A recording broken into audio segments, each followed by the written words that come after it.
দোষে আজকে আমরা পথে বসতে বাধ্য হয়েছি। এটা সরকারের পুরো সদিচ্ছার অভাব হয়েছে, যাতে সবাইকে পথে বসতে হয়। আমরা পরীক্ষা দিয়ে চাকরি পেয়েছি, আমাদেরকে প্রমাণ করুক আমরা অযোগ্য। আমি এটুকুই বলতে চাই যে একজন যোগ্য প্রার্থীও যেন বাদ না যায়, একজন যোগ্য প্রার্থীও যেন এই প্যানেল থেকে বাদ না যায়, এটুকু। আমাদের এসএসসির অ্যাডমিট কার্ড, এসএসসির কাউন্সিলিং থেকে শুরু করে রেকমেন্ডেশন সমস্ত কিছুর কাগজপত্র কিন্তু আমাদের ভেরিফাই করা হয়েছিল।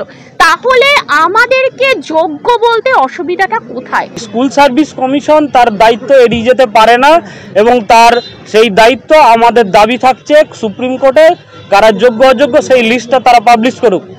তো কমিশনের পক্ষ থেকে কোনো সহযোগিতার বার্তা কিন্তু আমাদের পক্ষ থেকে আমাদের দেওয়া হয়নি। এইটা নিয়ে আমরা আগামীতে আরও মুভমেন্ট বা ডেপুটেশন এই সমস্ত কর্মসূচি আমরা গ্রহণ করব। কমিশন। নমস্কার, আপনারা দেখছেন আমার ছোট্ট YouTube channel voice of Anirban, সঙ্গে আমি আপনাদের আপনজন অনির্বাণ চৌধুরী।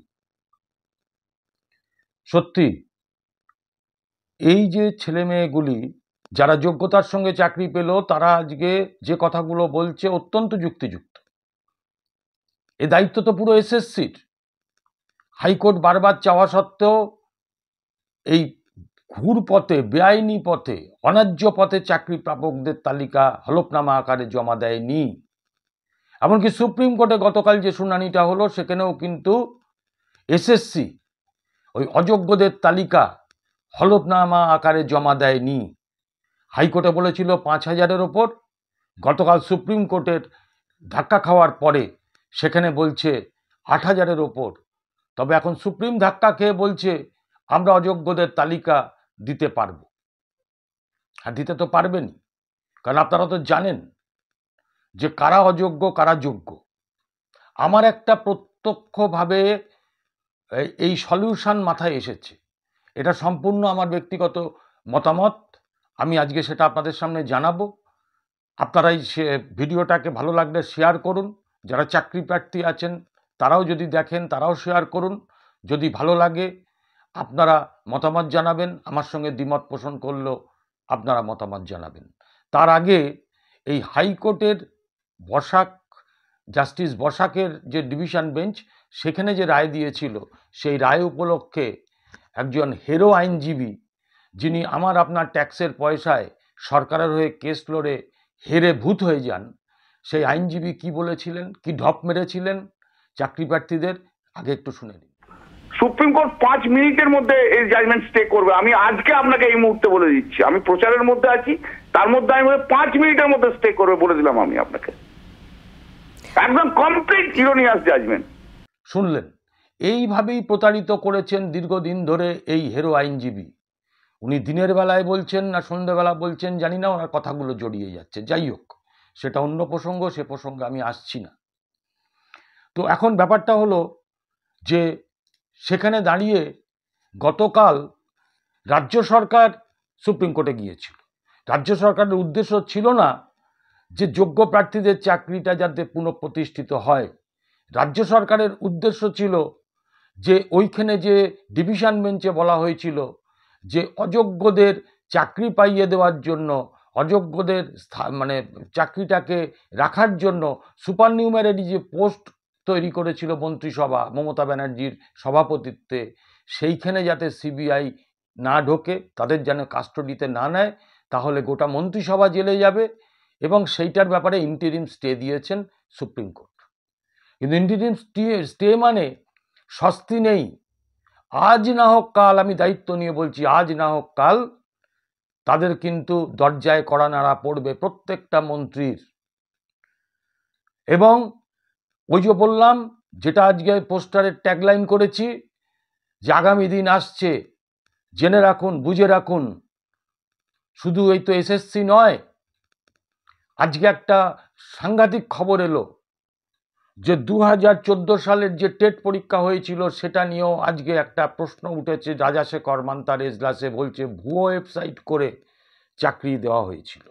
ভাবতে পারেন, যার এফেক্ট পড়বে 2020, 2022, 2024 সালেও। প্রায় 70,000 চাকরি কি হবে আগামী দিনে, থাকবে কি থাকবে না, সেটা প্রশ্ন চিহ্নের মুখে। তো আজকে এই কোর্টে যে ইন্টারিম স্টেটা দিয়েছে, এটা কিন্তু আবারও বলছি যে এটা কিন্তু আজীবনের জন্য নয়। ওই প্রেসিডেন্সি জেলে এক এক করে রোল কল করে মন্ত্রীদের ঢোকানো হবে, লিখে রাখতে পারেন। বাঁচার কোনো পথ নেই। আর আজকে নিজেরা চুরি করবেন, টাকা নিয়ে লোক ঢোকাবেন, তার লোক দলের লোকেরা 25-75 ভাগ হবে। আজকে চাকরি প্রার্থীদের পয়সা নিয়ে তাদেরকে পথে বসাবেন, তাদের সঙ্গে চিট করবেন, সঙ্গে যোগ্য প্রার্থীদেরও আজকে বলি দেবেন। আবার মঞ্চে উঠে বা সাংবাদিকদের সামনে মমতা বন্দ্যোপাধ্যায় মুখ্যমন্ত্রী বা ভাইপো, তার ভাইপো অভিষেক বন্দ্যোপাধ্যায়, তারা আবার কোর্টের বিরুদ্ধে বলবেন বিচারকরা নাকি সব বিজেপি হয়ে গেছে, কোর্ট বিক্রি হয়ে গেছে। এবং ভাইপো তো আরো মারাত্মক কথা বললেন অভিষেক বন্দ্যোপাধ্যায়, যে পশ্চিমবঙ্গ থেকে হাইকোর্টটাকেই তুলে দেওয়ার দরকার। যারা সুবিচার করবে সেই কোর্টটাকে তুলে দেওয়া দরকার। বিচার করবে পশ্চিমবঙ্গে একজনই, তিনি হচ্ছেন মাননীয় মুখ্যমন্ত্রী মমতা বন্দ্যোপাধ্যায়। আর তার ওই বেঞ্চে আর দুজন থাকবে, একজন হচ্ছেন ভাইপো অভিষেক বন্দ্যোপাধ্যায় আর একজন হচ্ছেন শেখ শাহজাহান। এরাই তো বিচার করবেন, এটাই তো চান তারা। আজকে তাদের এই বক্তব্যটা শুনুন। আর শিক্ষক শিক্ষিকাদের বলবো, আজকে 26,000 ছেলে মেয়েদের চাকরি খেয়ে নেওয়ার প্রতিবাদে কোনো শিক্ষক শিক্ষিকা একটি ভোটও সরকারি কর্মচারী থেকে শুরু করে আর বিজেপিকে দেবেন না, সিপিএম কংগ্রেসকে দেবেন না। এরা চাকরি খেয়ে নিচ্ছে, আপনার ভবিষ্যৎ খেয়ে নিচ্ছে। কে জানে কাল আবার চাকরি খাবে। এরা যত তাড়াতাড়ি বিদায় নেয় তত মঙ্গল, দেশের মঙ্গল। এরা কোর্ট কিনে নিয়েছে, সিবিআই কিনে নিয়েছে। আমি সুপ্রিম কোর্টের কথা বলছি না, সুপ্রিম কোর্টের কাছে এখনো আমরা বিচারের আশায় আছি। এরা হাইকোর্ট কিনে নিয়েছে, এরা সিবিআই কিনে নিয়েছে, এরা এনআইএ কিনে নিয়েছে, এরা বিএসএফ কিনে নিয়েছে। আজকে 25,000 যোগ্য লোকেরও চাকরি কেড়ে নিল আদালত। তার মানে আদালতের তর্কেই যদি আমি ধরি, একজন বিচারপতি থাকাকালীন বলেছে বিজেপি অ্যাপ্রোচ নি অ্যান্ড আই অ্যাপ্রোচ বিজেপি, মানে বিজেপির সাথে তিনি যোগাযোগে ছিলেন। তাহলে সেই বিচারপতি যদি বিজেপিতে যায়, তাহলে ভারতবর্ষ থেকে কলকাতা হাইকোর্টটাকেই তো তুলে দেওয়া উচিত। আদালতের তর্ক শুনলেন বক্তব্য, এইভাবে লোককে খেপাচ্ছে। আজকে বিকাশ রঞ্জন ভট্টাচার্যকে হাইকোর্টের মধ্যে তাকে ঘেরাও করে তার বিরুদ্ধে বিক্ষোভ দেখানো হয়েছে। তমলুকে ওই তাদেরই অনুপ্রেরণায় একদল বসেছেন অবস্থানে, যাদের অধিকাংশই টাকা দিয়ে চাকরি পেয়েছেন বলে অভিযোগ। তারা আজকে বলছেন যে সামনের সোমবার সুপ্রিম কোর্ট যদি আমাদের চাকরি বাতিল করে দেয়, তাহলে বিরোধী দলনেতা শুভেন্দু অধিকারী এবং প্রার্থী প্রাক্তন জাস্টিস অভিজিৎ গাঙ্গুলির বাড়ি ঘেরাও করা হবে। আগুন নিয়ে খেলছে। বিকাশবাবু একজন সম্মানীয় মানুষ, আমাদের বিরোধী দলনেতা অভিজিৎ গাঙ্গুলি মেন যিনি হচ্ছেন এই ঘটনার সূত্রপাত করেছিলেন, দেবতুল্য মানুষ। আজকে তাদের বিরুদ্ধে মানুষকে খেপাচ্ছেন, এরপরে মানুষ তো আপনাদের ছাড়বে না। তাই আমার যে সলিউশনটা আমি যেটা বলছিলাম, আমার যেটা প্রস্তাব, একমত হলে জানাবেন, দ্বিমত হলেও জানাবেন। সেটা হলো পরিষ্কার কথা, এই 16 সালে যে নিয়োগ হয়েছিল, এই এসএসসি পরীক্ষায় যারা সেই সময় এসএসসির চেয়ারম্যান সহ কর্মকর্তারা ছিল, তারা যে কোম্পানিকে দায়িত্ব দেওয়া হয়েছিল উইদাউট টেন্ডারে, দরজা বন্ধ করে, নাইসা একটা ব্যাংক কোম্পানি, তাদের কর্তৃপক্ষকে, তৃতীয়ত হচ্ছে নাইসা যাদের আবার সাবকন্ট্রাক্ট দিয়েছিল তাদের কর্তৃপক্ষকে, এবং বর্তমান শিক্ষামন্ত্রী ব্রাত্য বসু, এদেরকে সিবিআইয়ের উচিত কোর্টের অর্ডার অনুযায়ী তাদেরকে ডেকে কাস্টোডিয়াল এনকোয়ারি করা।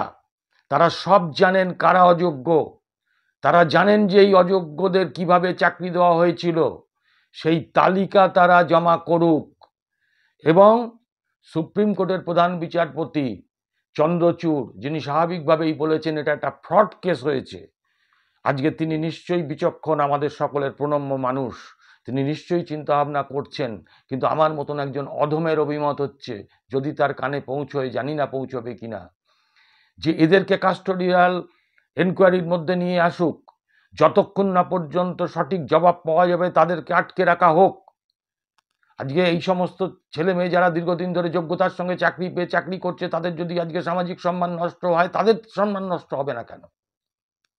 এবং ওই যে সিবিআই যে গাজিয়াবাদ থেকে নাইসার প্রাক্তন অধিকর্তার বাড়ি থেকে যে হার্ড ডিস্কগুলো পেয়েছিল, সেখানে স্ক্যান কপিগুলো রয়েছে, কারণ অরিজিনাল ওএমআর গুলো তো সব ধ্বংস করে দিয়েছে। তো সেই যে তার স্ক্যান কপিগুলো রয়েছে, সেইগুলোকে বৈধতা দিয়ে সেই অনুযায়ী র্যাঙ্ক ডিক্লেয়ার করে ফেস তালিকা প্রকাশ করুক এসএসসি। আর এটা যদি করতে না পারে, তাহলে 25,753 জনের ভবিষ্যৎ অন্ধকার। মানুষ ছেড়ে দেবে না, মানুষ কিন্তু তাকিয়ে আছে। ভোটের বাক্সে যেমন মানুষ জবাব দেবে, সেরকম ভোট মিটে গেলেও কিন্তু মানুষের জবাব নেবে। তাই বলি, আমার বক্তব্যকে না বাড়িয়ে আমার এই অধমের ছোট্ট একটা প্রস্তাব, এই প্রস্তাবকে নিয়ে আপনারা ভাবুন। সুপ্রিম কোর্ট নিশ্চয়ই ভাববে, এবং যারা চাকরি হারা তাদের প্রতি সমবেদনা জানাই। সোমবারের দিকে আমরা সবাই তাকিয়ে থাকব। এইটুকুই কামনা করব, যারা যোগ্যভাবে চাকরি পেয়েছিলেন তাদের চাকরিটা যেন রক্ষা হয়। এই কথাটা বলেই আবার পরের এপিসোডে আসব। তার জন্য আপনাদের কাছে অনুরোধ, যারা চ্যানেলটা এখনো সাবস্ক্রাইব করেননি, সাবস্ক্রাইব করে পাশের বেল আইকনটাকে প্রেস করে দেবেন এবং এই ভিডিওটাকে প্রচুর পরিমাণে শেয়ার করবেন। এইটুকু আমার অনুরোধ রইল। নমস্কার।